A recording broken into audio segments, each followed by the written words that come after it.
Or even with the second and first island chains over, say, Taiwan and a Oh, hypothetical don't in get me that wrong. We still have the ability to stir up some serious shit, but we can't hold it together. We no longer have enough ships. If you want global power projection for economic reasons, you need to have about 600 destroyers. We've got 60, half of which are dedicated to protecting the carriers. And, at least for the next several years, we no longer have the munitions that's necessary to fight a war. So we have to take a break for a decade, regardless of what the cost is, regardless of what we want. And in that same time, we're going through our internal political evolution. Why do they need to tap out now when they haven't really had to in the past 80 years since the Second World War? Because we have no navy, we have no political leadership, and we have no political evolution. We have to get through that before we can come back. Now, there is an alternative. Someone could poke us in the eye and scare the shit out of us. And then all of a sudden we have a war footing situation like the Russians are starting. And if you take the world's largest economic power and you put them in that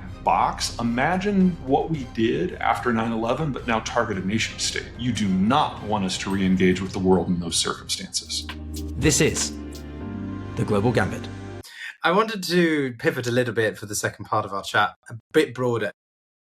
Look at Europe, for example, to start with, because one of the things maybe you'll consider me naive in my youthfulness, but I like to believe that Europe has the potential to pick itself up and be more of a relevant player in this new international disorder. But they seem to be they're on European time. Do you think that that's possible? Could we see a more strategically autonomous and potent Europe as a force, be that against Moscow or against Trump or whatever the issue may be? Yes, but probably not in the way that you're thinking. In the globalized system, it's all about market access, demographics, and economic strength, however you define that. And the Europeans outsourced their defense capabilities for the most part and became an export union with Germany at its heart.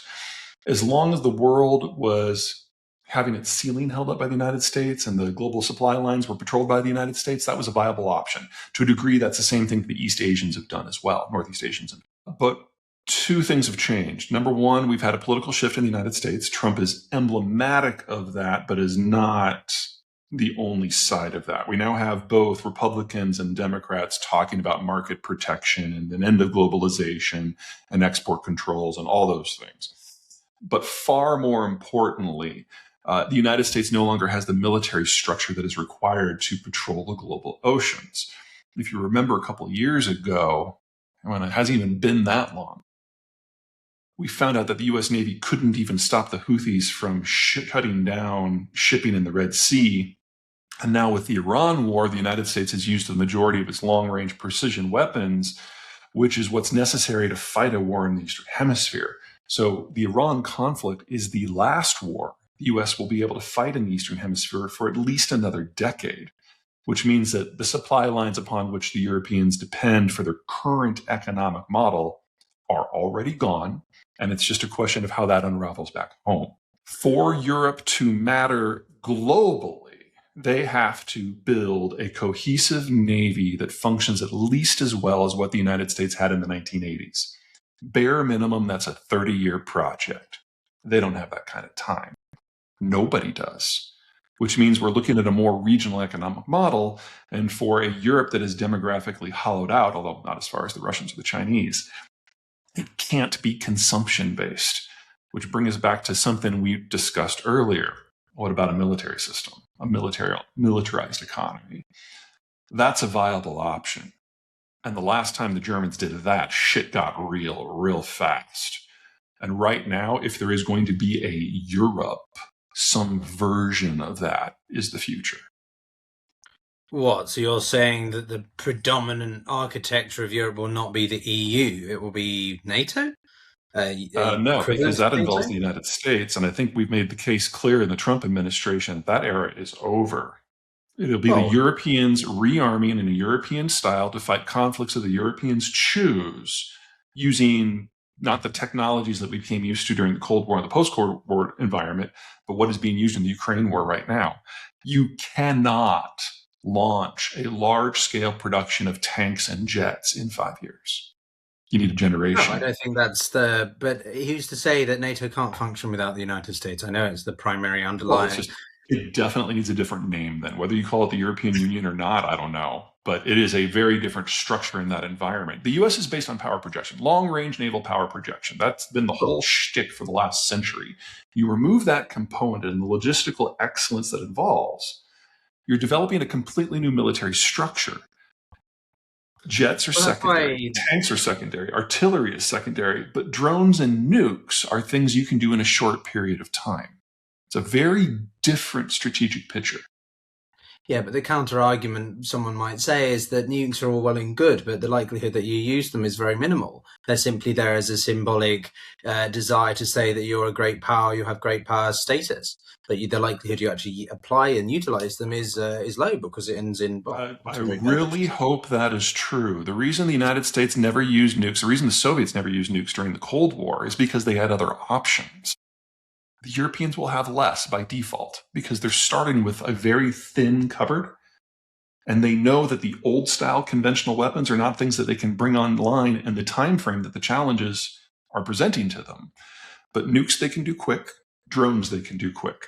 Like I said, different strategic policy for a different era, and we've never played through this before, so N equals 0. G0 world, to quote Ian Bremmer, perhaps. but Peter, but again, like sort of, I don't know, correct me if I'm wrong, but I feel like you don't have much faith in Europe. But they have a human capital, which is very potent.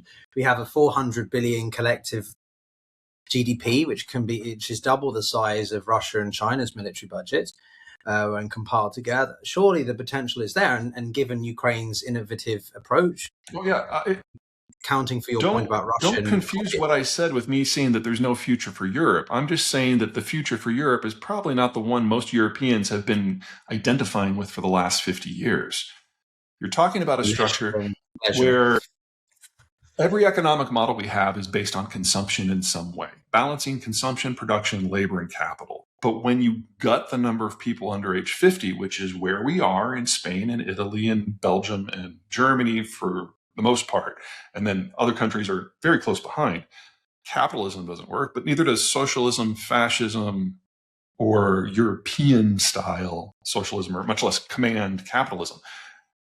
The mechanics that you have to work with are different than we've ever seen in human history. We're going to have to invent something new, and the Europeans are probably going to be at the forefront of whatever that is. I don't know what that's going to look like. But a consumption-led society is impossible if you don't have the people to consume. You play that against a strategic picture where there isn't a time frame necessary to make the old-style weapons, and you're talking about changing military structure, economic realities, and the strategic picture all at the same time. That is going to be jarring. I'm not saying that Europe can't pull it off, but Europe will not look like the Europe we know now if they're going to do it successfully. And the Europe we know now can't function at all in the world we're evolving into. Okay, no, I take your point. I mean, a good case study for this would perhaps be the events in Ceuta, if I'm saying that correctly, right, in northern Morocco, Spain's territory, right? This is an illustration of military usage to try and deal with the demographic issue.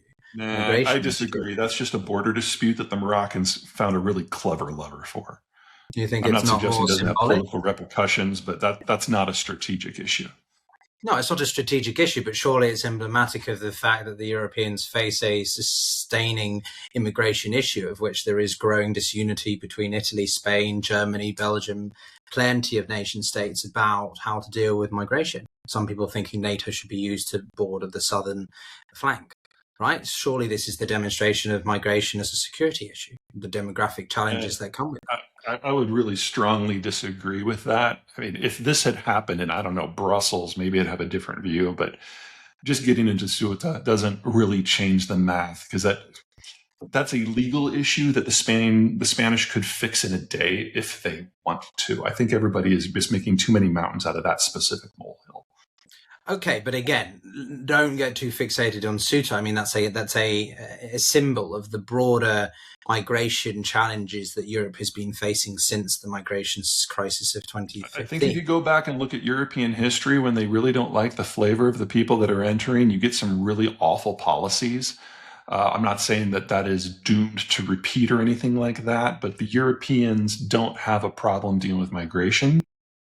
Modern Europe, in its current form, which I really don't think is going to survive the next 10 years anyway, has a problem with dealing with those situations. This is a micro issue for the moment that has very little to do with the strategic picture that the Europeans are really facing in the midterm. So what are the strategic challenges they're facing in the midterm? The economic collapse of the current models, the replacement with something that doesn't exist yet, dealing with Russia and their neighborhood with weapons that they don't have and have to invent on the fly. We're looking at a whole-scale reinvention of what the Europeans call civilization. So not civilization erasure, but civilization Period. reconstruction. All right. Well, in all of this, the US, as you said, has been the underpinning naval power of that. Do you think that we're seeing an end to the US-led order? Oh, absolutely. Whether that's because of the nature of the U.S. Navy not being able to hold it up, whether that's because of the political issues that the United States is having on both sides of the political aisle, absolutely. Whether it's because of the rise of secondary powers that have now grown too big for the globalized system to support, or whether it's because of global depopulation, which means there's no consumption. And if there's no consumption, there's ultimately no trade. This is getting hit from every possible angle, and it's certainly not going to survive the decade. So then, the decade. Okay, gosh. But what replaces it then? Or it's just a fragmented world with lots of... We have an interregnum. Yeah. On the other side of this, probably, the demographic structure of the Western Hemisphere is pretty positive, including in the United States, especially in Mexico. And the idea that we will have some sort of reconsolidation and a re-engagement from North America is very, very reasonable. But we're going to go through some shit on our side of the Atlantic first. And it's going to take us probably a generation to figure out what we want next. In the meantime, the Eastern Hemisphere is depopulating at rates that in some countries are rivaling the Black Plague. And like South Korea and Japan? For example, South Korea more than Japan. China is absolutely at the top of the list now. Yeah. How that breaks down is something history has no example for. But to think that a trade-based security order is going to persist in the Eastern Hemisphere without anyone to police it is ridiculous. So the Eastern Hemisphere probably breaks into a series of spheres of influence based on countries that are in either a geographic, a demographic, or technological position to dominate their neighborhoods. And those bubbles kind of become, for lack of a better phrase, globalization miniature. And they either ignore one another, compete with one another, fight one another. And the territories in between become a little bit of a no man's land. Yeah, globalization has always been debates around whether it's hyperglobalism, the skeptics, the transformationalists, regardless of who you're talking to and their interpretation of it as a process. Could you argue, though, globalization in its purest form never truly existed, that it was always more about regional? You always tend to trade with those closest to you based on geography, based on the cost of transport. Absolutely not.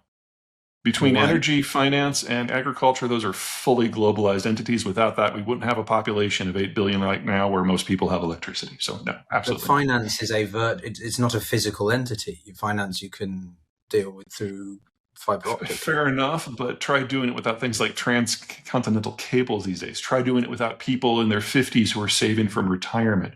The underpinnings of global finance are global because the money can flow to where it needs to. We're going to lose that too. We're going to lose that to, well, to who though? If globalization is diminishing somewhat or alterating in its style, what's happening? There's more to globalization than simply the U.S. military posture. It requires a balance of workers who are advanced, who can save money, prepare for retirement, generate the capital, and then younger people who can do the consumption. We've had such an age out over those last 30 years that we're running out of both at the same time. So we're losing production and capital and consumption more or less simultaneously in the next 10 years. Oh, I'm aware that the population pyramids are looking very top heavy, trust me. But my concern is, or query perhaps is a better word, is, if America's not willing to do this, it doesn't strike me that the Chinese want to either. The Chinese don't strike me as that's perhaps I'll put it to you as a question. Is China a status quo power? Are they wanting to replace the United States or simply just diversify and be the major hub in their near abroad? I think we need to reset the framing. For the most part, it's not a want issue. It's a can't issue. When you lose young workers, you lose the consumption that underpins every economic model we've ever developed as a species. When you lose people in their 50s, you lose the capital that they generate, which makes the financing of development and infrastructure on a global basis possible. Nope. Did I lose you? No, I'm listening. I got a wiggle on. I got a wiggle on this side.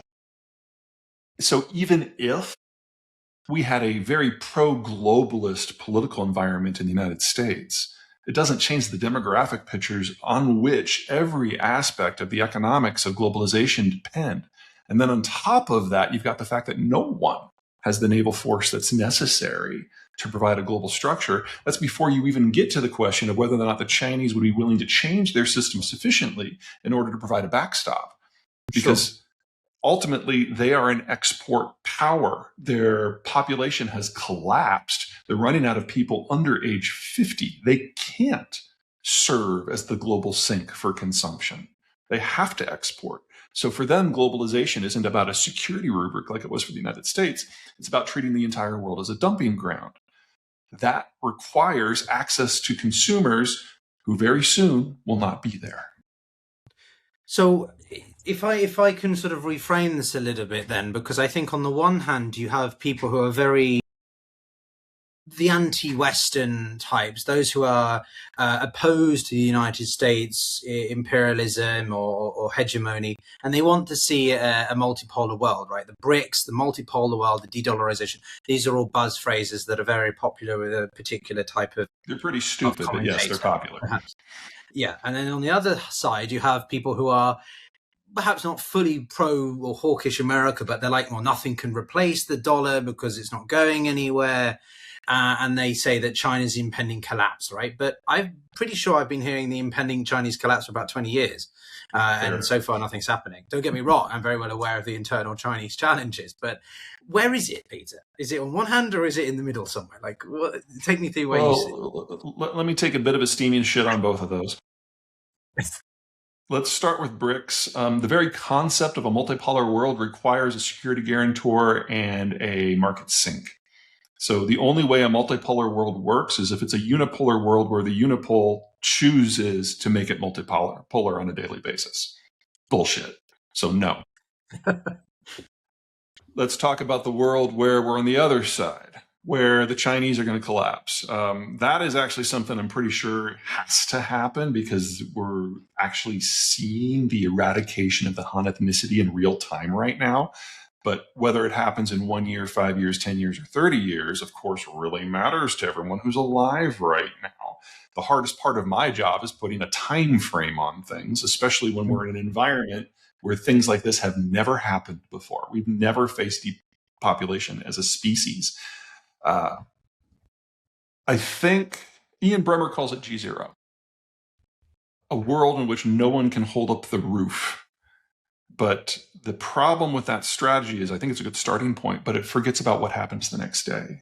Because there are so many aspects of someone holding up the roof that allows everything else to function. And you can look at any economic structure you want, and you can find how it will break without getting particularly creative.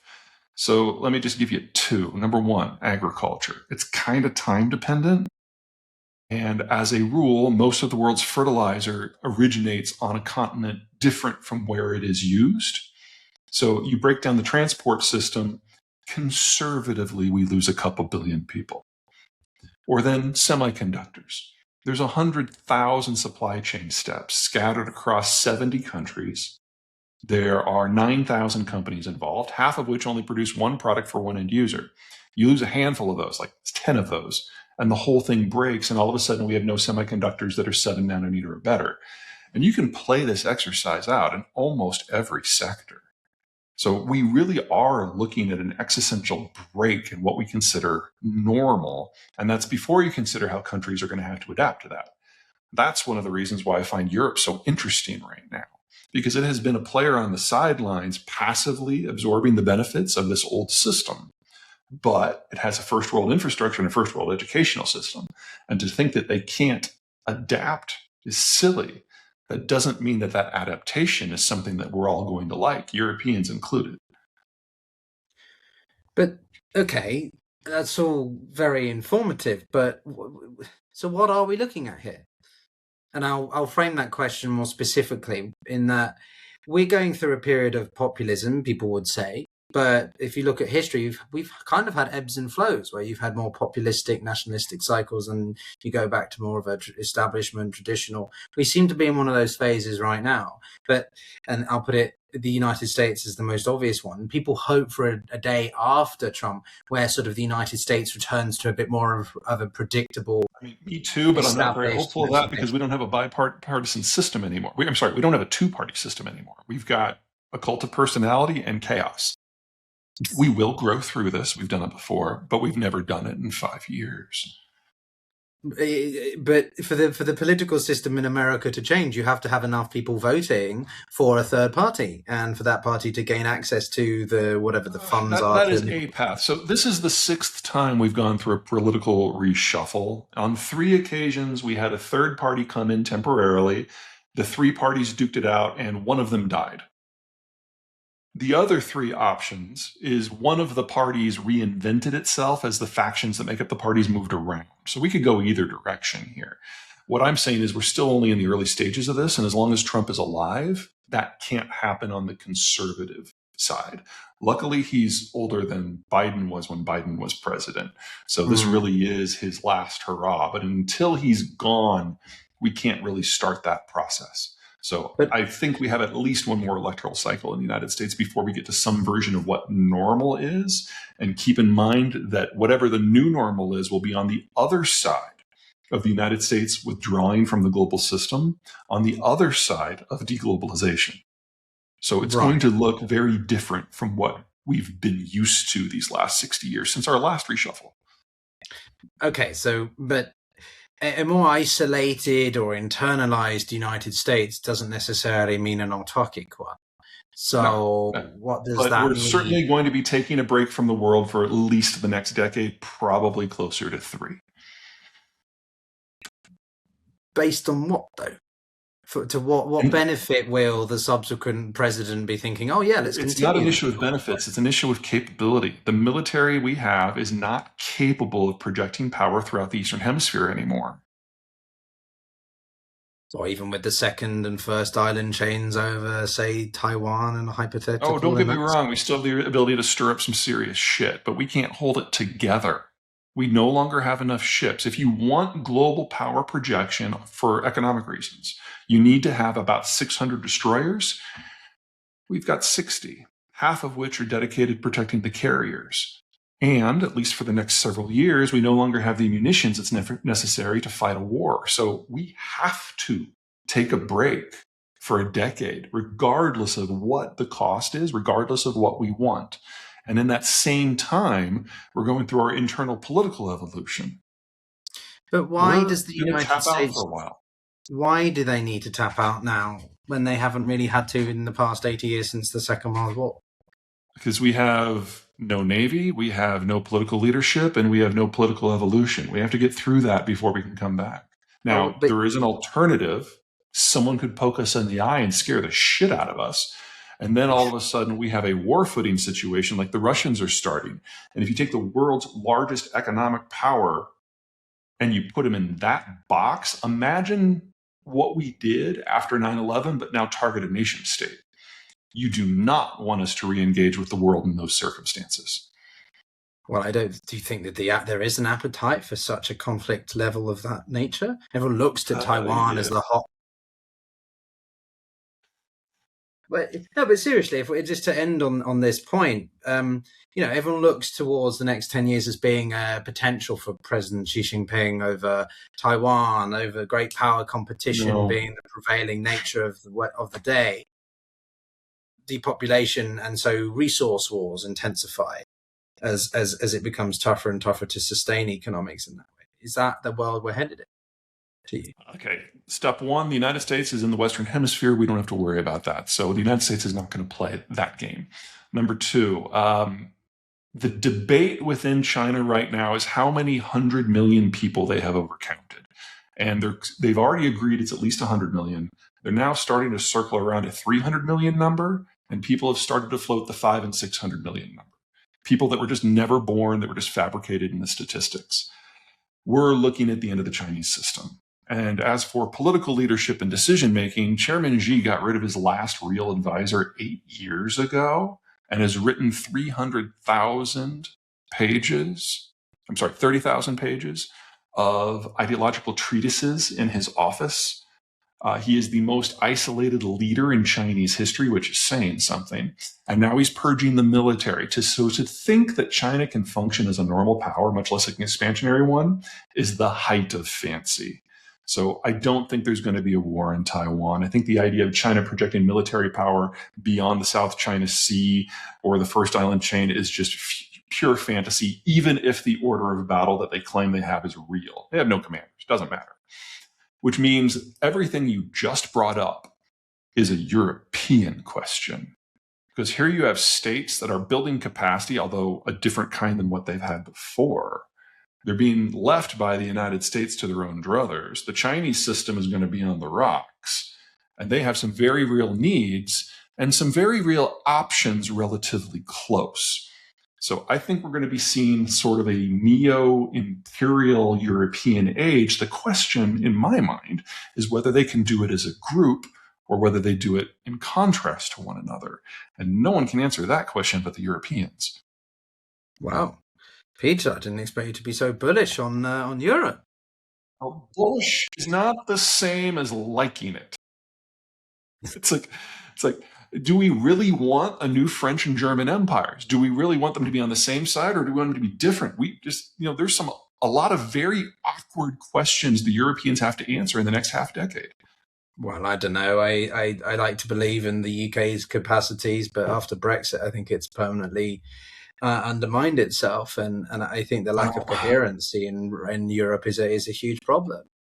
Yeah, well, with the Brits, it's a little different. The Brits lost their empire 50 years ago, and they've never figured out how to move on. Once they do, then they can start playing as something that they've always hated, a middle power. But until they move on, they can't even start that. They made themselves a military appendage of the United States without making themselves an economic appendage. And so when the U.S. leaves, they're left with carriers that they can't protect. So right now, Britain really is awful. And unless they can figure out a way to partner with someone, they really are on their own. Well, so that's the island mentality, isn't it? But if I may ask you one last bonus question, Peter, simply, demography has been the underlying theme of our conversation, I think, and certainly my education as well. What do we do to incentivize people to, have children? There's only two options to solve a demographic downturn. Only two options for for reversing a demographic downturn. Number one is mass immigration, which is a cultural question. The later you start, the harder it is. And even Canada has proven that you can only take it so far.